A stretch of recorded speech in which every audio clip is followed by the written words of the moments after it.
चोरी। हाय बचपन, तेरी याद नहीं भूलती। मैं अपने चचेरे भाई हलधर के साथ दूसरे गांव में एक मौलवी साहब के यहाँ पढ़ने जाया करता था। मेरी उम्र 8 साल थी। हलधर मुझसे 2 साल जेठे थे। हम दोनों प्रातःकाल बासी रोटियां खा दोपहर के लिए मटर और जौ का चबेना लेकर चल देते थे। फिर तो सारा दिन अपना था। मौलवी साहब के यहाँ कोई हाजिरी का रजिस्टर तो था नहीं और न गैर हाजिरी का जुर्माना ही देना पड़ता था। फिर डर किस बात का? कभी तो थाने के सामने खड़े सिपाहियों की कवायद देखते, कभी किसी भालू या बंदर नचाने वाले मदारी के पीछे पीछे घूमने में दिन काट देते, कभी रेलवे स्टेशन की ओर निकल जाते और गाड़ियों की बहार देखते। गाड़ियों के समय का जितना ज्ञान हमको था उतना शायद टाइम टेबल को भी न था। कभी कभी हम हफ्तों गैर हाजिर रहते, पर मौलवी साहब से ऐसा बहाना कर देते कि उनकी चढ़ी हुई त्योरियां उतर जातीं। हमारे मौलवी साहब दर्जी थे। मौलवीगिरी केवल शौक से करते थे। एक दिन सवेरे हम दोनों भाई तालाब में मुंह धोने गए। हलधर ने कोई सफेद सी चीज मुट्ठी में लेकर दिखाई। मैंने लपक कर मुट्ठी खोली तो उसमें 1 रुपया था। विस्मित होकर पूछा, यह रुपया तुम्हें कहाँ मिला? हलधर, अम्मा ने ताक पर रखा था, चारपाई खड़ी करके निकाल लाया। घर में कोई संदूक या अलमारी तो थी नहीं। रुपये पैसे एक ऊंचे ताक पर रख दिए जाते थे। एक दिन पहले चाचा जी ने सन बेचा था, उसी के रुपये रखे हुए थे। वह रुपया देखकर आनंद और भय की जो तरंगें दिल में उठी थीं, वे अभी तक याद हैं। मौलवी साहब को हमारे यहाँ से सिर्फ 12 आने मिला करते थे। महीने के अंत में चाचा जी खुद जाकर पैसे दे आते थे। उस वक्त तक कभी रुपया छुआ तक न था। वही हम आज 1 रुपये के छत्रपति राजा थे। लेकिन मार का भय आनंद में विघ्न डाल रहा था। चाचा जी के क्रोध का भय मुझे तो नहीं, हलधर को प्रत्यक्ष अनुभव हो चुका था। हम दोनों ने कई मिनट तक इन्हीं बातों पर विचार किया और आखिर यही निश्चय हुआ कि आई हुई लक्ष्मी को न जाने देना चाहिए। एक तो हमारे ऊपर संदेह होगा ही नहीं, अगर हुआ भी तो हम साफ इनकार कर जाएंगे। मुंह हाथ धोकर हम दोनों घर आए और डरते डरते अंदर कदम रखा। अगर कहीं इस वक्त तलाशी की नौबत आई तो फिर भगवान ही मालिक है। लेकिन कोई हमसे न बोला। हमने नाश्ता भी न किया, चबेना भी न लिया, किताब बगल में दबाई और मदरसे का रास्ता लिया। बरसात के दिन थे, आकाश पर बादल छाए हुए थे। हम दोनों खुश खुश मकतब चले जा रहे थे। हजारों मंसूबे बांधते थे, हजारों हवाई किले बनाते थे। यह अवसर बड़े भाग्य से मिला था, इसलिए रुपये को इस तरह खर्च करना चाहते थे कि ज्यादा से ज्यादा दिनों तक चल सके। यद्यपि उन दिनों 5 आने सेर बहुत अच्छी मिठाई मिलती थी, लेकिन यह ख्याल हुआ कि मिठाई खाएंगे तो रुपया आज ही गायब हो जाएगा। आखिर 2 पैसे के अमरूद लिए।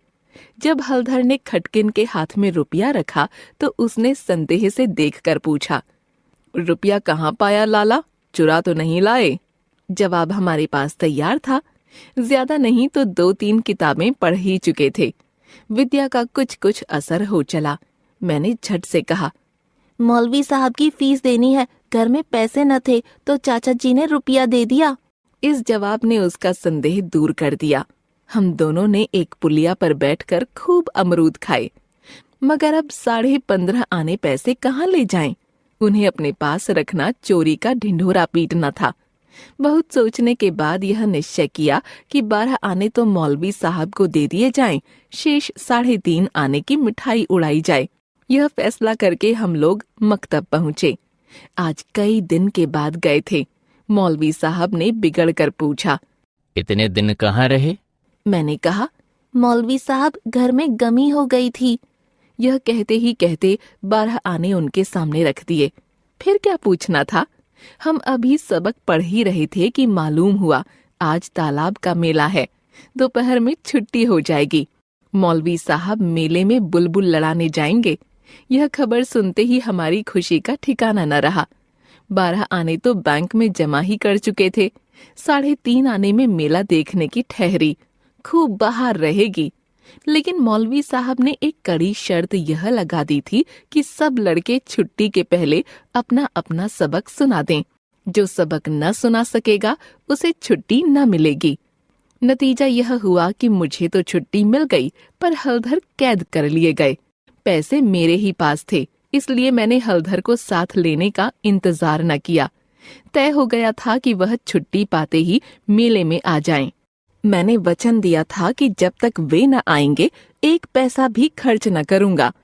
लेकिन मुझे मेला पहुंचे 1 घंटे से ज्यादा गुजर गया, पर हलधर का कहीं पता नहीं। अकेले मेला देखने में जी भी न लगता था। यह संशय भी हो रहा था कि कहीं चोरी खुल तो नहीं गई। आखिर जब शाम हो गई तो मैंने कुछ रेवड़ियां खाईं और हलधर के हिस्से के पैसे जेब में रखकर धीरे धीरे घर चला। रास्ते में ख्याल आया, मकतब होता चलूं। शायद हलधर अभी वहीं हो, मगर वहां सन्नाटा था। हाँ, एक लड़का खेलता हुआ मिला। मुझे देखते ही बोला, बच्चा घर जाओ, तुम्हारे चाचा आए थे, हलधर को मारते मारते ले गए हैं। मेरी सिट्टी पिट्टी गुम हो गई। वही हुआ जिसका मुझे शक हो रहा था। पैर मन मन भर के हो गए। घर की ओर एक एक कदम चलना मुश्किल हो गया। देवी देवताओं के जितने नाम याद थे सभी की मानता मानी। जी चाहता था जोर का बुखार चढ़ आए या कहीं चोट लग जाए, लेकिन कुछ न हुआ और धीरे धीरे चलने पर भी घर सामने आ ही गया। हमारे द्वार पर इमली का एक घना वृक्ष था। मैं उसी की आड़ में छिप गया कि जरा और अंधेरा हो जाए तो चुपके से घुस जाऊं और अम्मा के कमरे में चारपाई के नीचे जा बैठूं। जब सब लोग सो जाएंगे तो अम्मा से सारी कथा कह सुनाऊंगा। अम्मा कभी नहीं मारती। उनके सामने जरा सा झूठ मूठ रोऊंगा तो वह और भी पिघल जाएंगी। लेकिन मुझे एक लड़के ने देख लिया और मेरे नाम की रट लगाते हुए सीधे मेरे घर में भागा। अब मेरे लिए कोई आशा न रही। लाचार घर में दाखिल हुआ तो सहसा मुंह से एक चीख निकल गई। आंगन में पिताजी बैठे थे। मुझे देखते ही पिताजी ने लाल पीली आंखें करके पूछा, कहाँ थे अब तक? मैंने दबी जबान से कहा, कहीं तो नहीं। अब चोरी की आदत सीख रहा है। बोल, तूने रुपया चुराया कि नहीं? मेरी जबान बंद हो गई। सामने नंगी तलवार नाच रही थी। पिताजी ने जोर से डांट कर पूछा, बोलता क्यों नहीं? तूने रुपया चुराया कि नहीं? मैंने जान पर खेलकर कहना शुरू किया।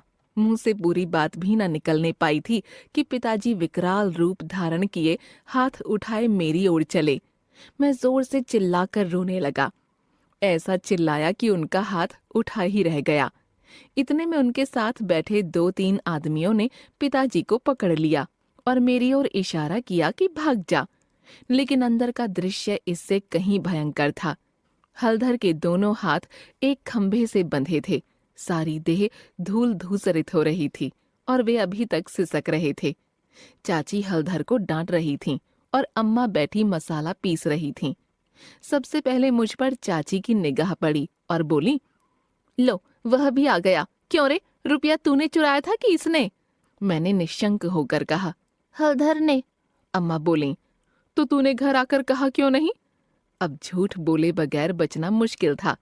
मैं तो समझता हूँ कि जब आदमी को जान का खतरा हो तो झूठ बोलना क्षम्य है। मैंने छूटते ही कहा, हलधर कहते थे किसी से बताया तो मार ही डालूंगा। अम्मा, देखा, वही बात निकली ना। मैं तो कहती थी कि बच्चे की ऐसी आदत नहीं। हलधर, मैंने तुमसे कब कहा था कि बताओगे तो मारूंगा? मैं, वहीं तालाब के किनारे तो। हलधर, अम्मा बिल्कुल झूठ है।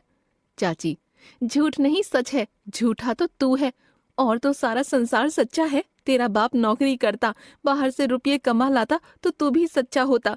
अब तो तू ही झूठा है। जिसके भाग में मिठाई लिखी थी उसने मिठाई खाई। तेरे भाग में तो लतियाना ही लिखा था। यह कहते हुए चाची ने हलधर को खोल दिया और हाथ पकड़कर भीतर ले गईं। मेरे विषय में स्नेहपूर्ण आलोचना करके अम्मा ने पासा पलट दिया था, नहीं तो अभी बेचारे पर न जाने कितनी मार पड़ती। मैंने अम्मा के पास बैठकर अपनी निर्दोषता का खूब राग अलापा। उन्हें पूरा विश्वास हो गया कि सारा अपराध हलधर का है। एक क्षण बाद मैं गुड़ चबेना लिए कोठरी से बाहर निकला। हलधर भी उसी वक्त चिवड़ा खाते हुए बाहर निकले। हम दोनों साथ साथ बाहर आए और अपनी अपनी बीती सुनाने लगे। मेरी कथा सुखमय थी, हलधर की दुखमय, परंतु दोनों का एक था, गुड़ और चबीना।